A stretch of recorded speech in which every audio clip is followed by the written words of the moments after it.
8 मार्च 2014 रात के करीब 12:42 पर मलेशियन एयरलाइन फ्लाइट MH370 ने कुआलालंपुर से चाइना की कैपिटल बीजिंग के लिए उड़ान भरी। फ्लाइट में उस समय 227 पैसेंजर्स और 10 फ्लाइट अटेंडेंट थे और 2 पायलट्स इस प्लेन को उड़ा रहे थे। एक तरफ थे 53 साल के बहुत ही experienced captain Zaharie Ahmad Shah, Malaysian airline के one of the most senior captain. दूसरी तरफ थे 27 साल के फर्स्ट ऑफिसर फारिक हामिद। ये इनके लिए एक ट्रेनिंग फ्लाइट थी। इस ट्रेनिंग फ्लाइट को कंप्लीट करने के बाद ये पुलिस सर्टिफाइड हो जाएंगे एक पायलट बनने के लिए। टेक ऑफ करके ये फ्लाइट करीब 20 मिनट तक सही दिशा में उड़ान भरती है और रात के 1:08 पर यह फ्लाइट मलेशियन कोस्टलाइन को पार करके वियतनाम की डायरेक्शन में साउथ चाइना सी के ऊपर चली जाती है।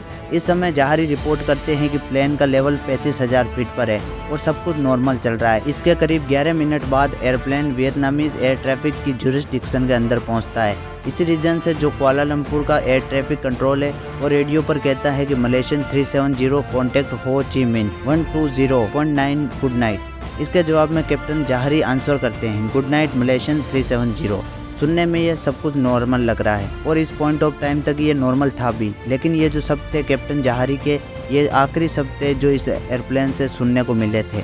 उसके बाद इस प्लेन का कोई अता पता नहीं चला। ये प्लेन मलेशियन एयरलाइन की फ़्लाइट अचानक से गायब हो जाती है और यह घटना बन जाती है एविएशन के इतिहास की सबसे बड़ी mystery. It's been 8 years since the Malaysian Airlines flight MH370 disappeared. Now it has been 8 years since the Malaysian Airlines flight MH370 disappeared. 9 years ago, Malaysian Airlines flight MH370 took off from Kuala Lumpur and disappeared. उस रात Vietnamese air space के अंदर पहुंचने के 30 second बाद ये plane अचानक radar से गायब हो जाता है। इस समय टाइम हो रहा था रात के 1:21। कुआलालंपुर एयर ट्रैफिक कंट्रोल वाले इसको नोटिस नहीं करते हैं बिकॉज ऑफ उन्होंने पहले ही उनको वियतनाम की एयर ट्रैफिक कंट्रोल से कनेक्शन इस्टेब्लिश करने को कहा था और उनको लगा कि शायद प्लेन रडार की रेंज से बाहर निकल चुका है और वियतनाम की एयर स्पेस के अंदर चला गया होगा, तो उनको कुछ अनयूजुअल नहीं लगा। जबकि दूसरी तरफ वियतनाम में जो एयर ट्रैफिक कंट्रोल वाले थे वो देखते हैं कि MH370 उनकी एयर स्पेस में आया तो है, लेकिन वो अचानक आते ही गायब हो चुका है। प्लेन से वो कम्युनिकेट करने की कोशिश करते हैं, लेकिन दूसरी तरफ से इसका कोई जवाब नहीं आता है। बार बार कोशिश करने के बाद और परेशान होकर वियतनामीज कंट्रोलर 18 मिनट बाद कुआलालंपुर ATC को बता देते हैं कि MH370 अचानक से गायब हो चुका है। अब आमतौर पर ऐसी सिचुएशन में कुआलालंपुर की जो एरोनॉटिकल रेस्क्यू कोऑर्डिनेशन सेंटर है उसे 1 घंटे के अंदर अंदर नोटिफाई किया जाना चाहिए था, लेकिन यहाँ पर प्लेन को गायब हो चुके 4 घंटे से भी ज़्यादा समय हो चुका था। सुबह के 6:32 हो चुके थे। ये वो टाइम था जिस टाइम पर एयरप्लेन को एक्चुअली में बीजिंग में लैंड करना था, लेकिन अनफॉर्चुनेटली उसकी कोई लैंडिंग नहीं होती है। तुरंत एक सर्च ऑपरेशन बुलाया जाता है। प्लेन को ढूंढने की कोशिश करी जाती है। अगर आप नक्शे में देखेंगे तो आपको ये दिखेगा कि प्लेन मलेशिया से बीजिंग जा रहा था, बीच में वियतनाम पड़ता है और साउथ चाइना सी भी आता है, तो ऑब्वियस सी बात है कि जो ये सर्च ऑपरेशन था यहाँ पर साउथ चाइना सी के ऊपर चलाया गया। इस प्लेन को ढूंढने की कोशिश करी जाती है। ये सर्च ऑपरेशन एक इंटरनेशनल एफर्ट था। अगली सुबह 7 अलग अलग देशों के 34 शिप्स और 28 एयरक्राफ्ट इस प्लेन को ढूंढने की कोशिश करते हैं, लेकिन प्लेन का कोई नामो निशान तक नहीं मिलता। करीब 4 दिन बाद 12 मार्च को खबर निकलती है कि प्लेन सिविलियन रडार से जरूर गायब हो गया था, लेकिन उस रात एक मिलिट्री रडार ने इस प्लेन को स्पॉट किया था। और हैरानी की बात तो ये थी कि इस मिलिट्री रडार के अकॉर्डिंग ये प्लेन आखिरी बार देखा गया था रात के 2:22 पर और इसकी लोकेशन साउथ चाइना सी में नहीं थी, बल्कि अंडमान एंड निकोबार आइलैंड के पास मलेशिया के वेस्ट में स्ट्रेट ऑफ मलाका में थी। और इस मिलिट्री रडार की रीडिंग्स के अकॉर्डिंग ये प्लेन एक्चुअली में अंडमान निकोबार की डायरेक्शन में ऊपर जा रहा था, बीजिंग से बिल्कुल उल्टी तरफ। इस खबर को सुनकर हर कोई हैरान हो जाता है, ये प्लेन आखिर गया तो गया कहाँ। अगले कुछ दिनों बाद नया सबूत मिलता है। सैटेलाइट डेटा से पता लगता है कि प्लेन ऑटोमेटिकली एक सैटेलाइट से कम्युनिकेट करने की कोशिश कर रहा था।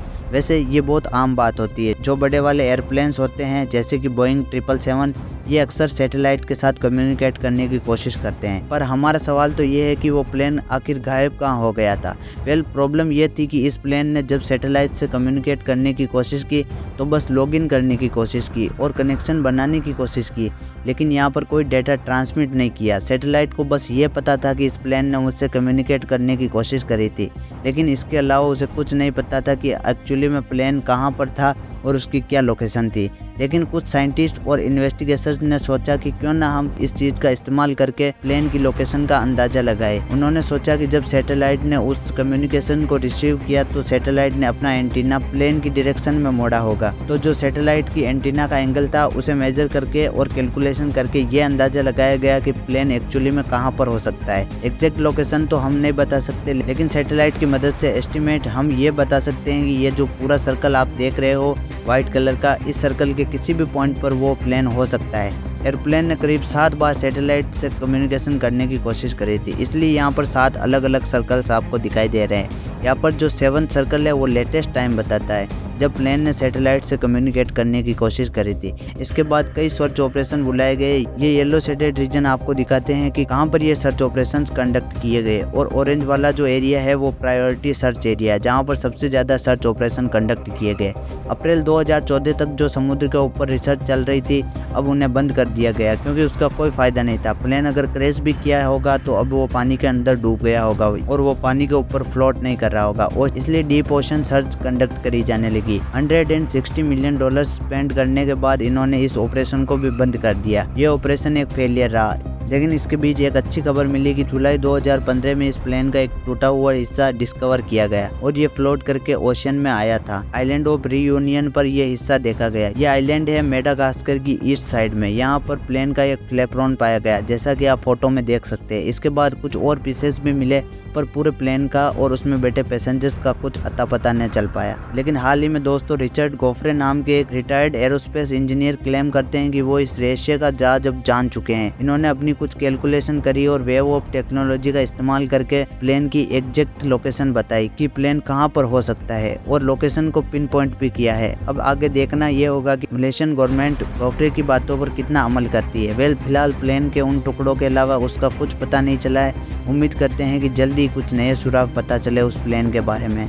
दोस्तों आपको ये वीडियो कैसी लगी, इसको लाइक ज़रूर करें और अपने दोस्तों के साथ शेयर ज़रूर करें, और आपकी क्या राय है MH370 को लेकर इसको हमें कमेंट में ज़रूर बताएं। और अभी तक आपने इस चैनल को सब्सक्राइब नहीं किया तो सब्सक्राइब जरूर कर लीजिए ताकि आप ऐसी आने वाली वीडियोस को मिस ना कर पाए। Till then stay curious.